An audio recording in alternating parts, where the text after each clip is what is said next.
नमस्कार सगळ्यांना. कसे आहात सगळेजण? मजेत ना? आश्चर्य वाटलं ना? मी आज मराठीतनं कशी काय बोलतेय?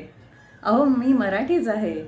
आणि म्हटलं चला आज तुमच्याशी आपल्या मातृभाषेतनं गप्पा मारूया. म्हणून आज मराठीमधून. बऱ्याच जणी मला विचारतात की कविता तुला ज्वेलरीचे डिझाईन्स कसे काय सुचतात? किंवा तुला कशामधून तू बघतेस का काय करते? कशी तुला ज्वेलरी डिझाईन्स बनवतेस तू किंवा तू क्रिएट करतेस?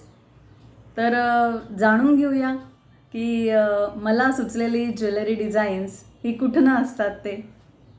नमस्कार, मी Kavita Arekar, handmade jewellery designer, founder of Kalanidhi. सगळ्यात पहिले तर माझी ज्वेलरी जी मी बनवते तिची डिझाईन्स मी स्वतःच तयार करते.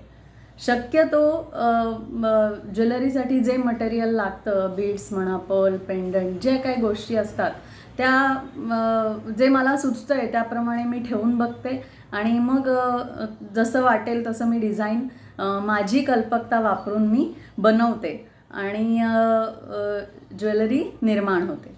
दुसरं म्हणजे पिंटरेस्ट किंवा मला आवडणाऱ्या ज्या ज्वेलरी डिझायनर आहेत त्यांची डिझाईन्स मी बघते आणि थोडंफार त्यांच्यामधनं जे काय चांगलं घेता येईल ते मी माझ्या डिझाईन्समध्ये आणण्याचा प्रयत्न करते.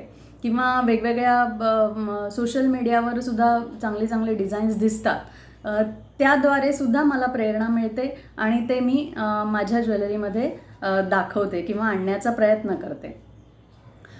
अजून गोष्ट म्हणजे काही ज्वेलरी अशी ट्रेंडिंग होते. जसं काही आपण सिरियलमध्ये बघतो एखाद्या नटीने किंवा तिने घातलेला नेकलेस किंवा मंगळसूत्र हे कसं एकदम फॅशनमध्ये येतं की त्याची खूप डिमांड मागणी वाढते. मग तशा टाईपची जी ज्वेलरी आहे ती सुद्धा मी बनवण्याचा प्रयत्न करते. जसं बऱ्याच वर्षापूर्वी जान्हवी मंगळसूत्र, होणारं सून मी या घरची, हे खूप फेमस झालेलं 3 पदरी असं छोटंसं मंगळसूत्र होतं. त्याच्यानंतर सगळ्या बायका ते मंगळसूत्र घ्यायला लागल्या. त्या अशा प्रकारची जी ट्रेंडिंग ज्वेलरी असते जी मार्केटमध्ये खूप फेमस होते, हिट होते, अशी ज्वेलरी मी बनवण्याचा प्रयत्न करते किंवा त्यापासून सुद्धा मला इन्स्पिरेशन मिळतं की असं आपण डिझाईन क्रिएट करावं. आणि तिसरी गोष्ट म्हणजे कस्टमाइज्ड ज्वेलरी. बरेच वेळा ग्राहक मला एखादं डिझाईन पाठवतात आणि सांगतात की मला ह्या प्रकारची ज्वेलरी, ह्या डिझाईनची ज्वेलरी, ह्याच्यामध्ये हे पेंडंट किंवा असं हे वापरून डिझाईन करून हवी आहे. तर अशा प्रकारची जी कस्टमाइज ज्वेलरी असते ती सुद्धा मी बनवते. म्हणजे त्या फोटोद्वारे किंवा त्यांनी जे पाठवलं आहे त्याद्वारे प्रेरणा घेऊन मी तशा प्रकारचं डिझाईन किंवा ज्वेलरी बनवण्याचा प्रयत्न करते.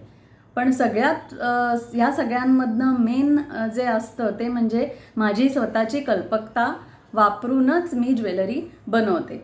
रेफरन्ससाठी मी या सगळ्याद्वारे ज्वेलरी डिझाईन्स बघते, पण शक्यतो त्यातल्या थोड्याफार गोष्टी घेऊन किंवा जास्त माझी कल्पकता वापरून, माझी क्रिएटिव्हिटी वापरून मी नवीन ज्वेलरी डिझाईन तयार करते. त्यामुळे तुम्हाला सगळ्यांना आता कळलं असेल की माझी ज्वेलरी डिझाईन्स कशी बनतात ते. आणि अशाच छान छान हँडमेड ज्वेलरीसाठी तुम्ही मला म्हणजे कलानिधीला नक्कीच कॉन्टॅक्ट करू शकता. माझे सारे contact details, insta page, website मी डिस्क्रिप्शन बॉक्समध्ये दिलेले आहेत. आत्ता राखीचा पण सीझन आहे, त्यामुळे माझी वेबसाईट www.kalanidhi.co.in या नावाने आहे. तुम्ही तिथे जाऊनसुद्धा खूप राखीची डिझाईन्स बघू शकता आणि ऑर्डर करू शकता. सो तुम्हाला हा व्हिडिओ कसा वाटला आहे तर मला नक्की कळवा, लाईक करा आणि माझ्या चॅनलला जरूर सबस्क्राईब करा. आणि हां, व्हिडिओच्या खाली कमेंट बॉक्समध्ये कमेंट करायला नक्की विसरू नका, कारण तुमची एक कमेंट आम्हाला खूप मोटिवेशन आणि इन्स्पिरेशन देत असते, आम्हाला नवनवीन व्हिडिओ करण्याची प्रेरणा देत असते. त्यामुळे कमेंट करायला जरूर विसरू नका. भेटूया अशाच नवनवीन व्हिडिओसाठी. पाहत रहा माझं यूट्यूब चॅनल कलानिधी आणि कमेंट करा आणि सबस्क्राईब करायला विसरू नका. Bye bye.